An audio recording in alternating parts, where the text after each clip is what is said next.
जय भीम, जय जवाहर। साथियों, आज हमारे इस देश को आज़ाद होके 75 साल हो रहे हैं। 75 साल होने के बाद भी आज हमारे देश में लोगों की हालात जैसे कि वैसी है। देश का जो एजुकेशन सिस्टम है, जो हेल्थ डिपार्टमेंट का सिस्टम है, जो पब्लिक की पॉलिसी है, जो भी है, चाहे जो गवर्नमेंट के अंदर में जितनी भी पॉलिसियाँ आती है, वाटर पॉलिसी समझो, इकोनॉमिकली की पॉलिसी समझो, एजुकेशन की पॉलिसी समझो, जितनी पॉलिसी है उतनी पॉलिसी सब की सब निचले स्तर पे जा चुकी है। क्या कारण है दोस्तों? कारण क्या है? क्योंकि जिस देश में समस्या पैदा होती है वो तो समस्या कुछ कारण हो सकता है समस्या पैदा होने का, लेकिन हम उस समस्या की तरफ नहीं बढ़ रहे हैं, कारण ही नहीं ढूंढ रहे हैं। जो कि हम किसी डॉक्टर के पास चले जाते हैं तो बिना ट्रीटमेंट से तो वो अगर इंजेक्शन दिया तो वो रोगी मर ही सकता है। कारण ढूंढना चाहिए दोस्तों। जिस तरह से एक पेशेंट एक डॉक्टर के पास जाता है तो डॉक्टर पहले कारण पूछता है, कारण पूछने के बाद उसका ट्रीटमेंट करता है, लेकिन हमारे इस देश में कारण ही नहीं पूछ रहे हैं, डायरेक्ट ट्रीटमेंट लगाने का काम कर रहे हैं। और वो ट्रीटमेंट किस तरह से काम कर रहे हैं? जो कि करोड़पतियों को देश में भगाने का काम कर रहे हैं और यहाँ के गरीब लोगों को भूखा मारने का काम कर रहे हैं।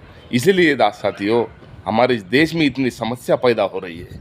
क्या है समस्या का कारण? यही है क्योंकि हम एक आदमी को ऐसा एजुकेशन मिनिस्टर बनाते हैं जिनको एजुकेशन सिस्टम का नॉलेज ही नहीं हो। हम जो एक आदमी को हेल्थ मिनिस्टर बनाते हैं जिनको हेल्थ के बारे में कुछ पता ही ना हो।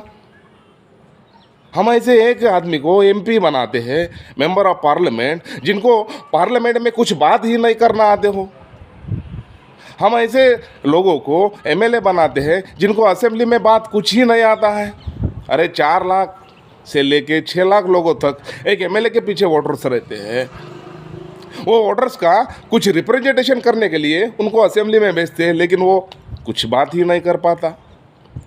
एक एमपी, मेंबर ऑफ पार्लियामेंट, आज हमारे इस देश में हमारे आदिवासी समाज में भी ऐसे बहुत सारे एमपी हैं, लेकिन आदिवासी के राइट्स के बारे में, आदिवासी के पेशाला और 5th शेड्यूल्स जैसे आदिवासी का जो कल्चरल और हिस्ट्री, इंडस वैली सिविलाइजेशन है, इनके बारे में भी कुछ बात नहीं कर पाते।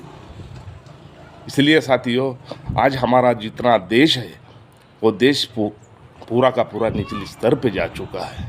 ये क्यों? क्योंकि कारण यही है कि हम बिना नॉलेज वाले आदमी को बड़ी पोस्ट देते हैं और बड़ी पोस्ट लेने के बाद वो कुछ भी नहीं कर पाता। इस तरह से हमारे इस देश की हालात बढ़ती जा रही है।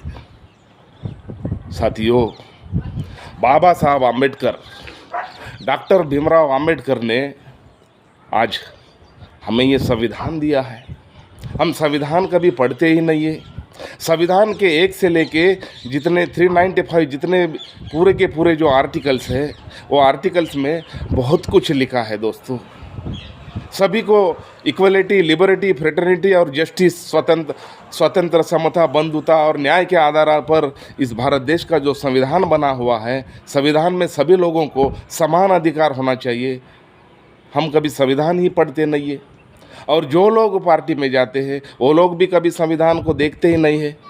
संविधान ना देखने की वजह से, संविधान ना पढ़ने की वजह से, अच्छे ग्रेट लीडर लोगों की बुक्स ना पढ़ने की वजह से आज हमारे इस देश के हालात ऐसे हुए हैं।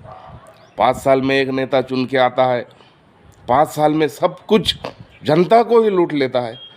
जनता 5 साल के बाद और दूसरा नेता चुनती है। इस तरह से ये ऐसे 5 के ऊपर 5 साल के बाद साथियों 75 साल हो चुके हैं, लेकिन आज हमारे हालात नहीं बदले। तो दोस्तों, मैं अगला जो वीडियो निकालूंगा जो आदिवासी राइट्स, इंडिजिनस पीपल, क्योंकि 9 अगस्त आने वाले नेक्स्ट मंथ में है। आदिवासी का जो बहुत बड़ा यूनाइटेड नेशन में जो कायदा हुआ, आदिवासी इस देश के अबोरिजिनल पीपल है, आदिवासी ट्राइबल्स है, वो उसके ऊपर जो वीडियो होगा, नेक्स्ट वीडियो मैं निकालूंगा जो आदिवासी राइट्स के ऊपर। तो दोस्तों, मैं आपसे विनती करता हूँ, मुझे क्षमा कर देना और मैं ये बात ख़त्म कर देना चाहता हूँ। जय भीम, जय जवाहर।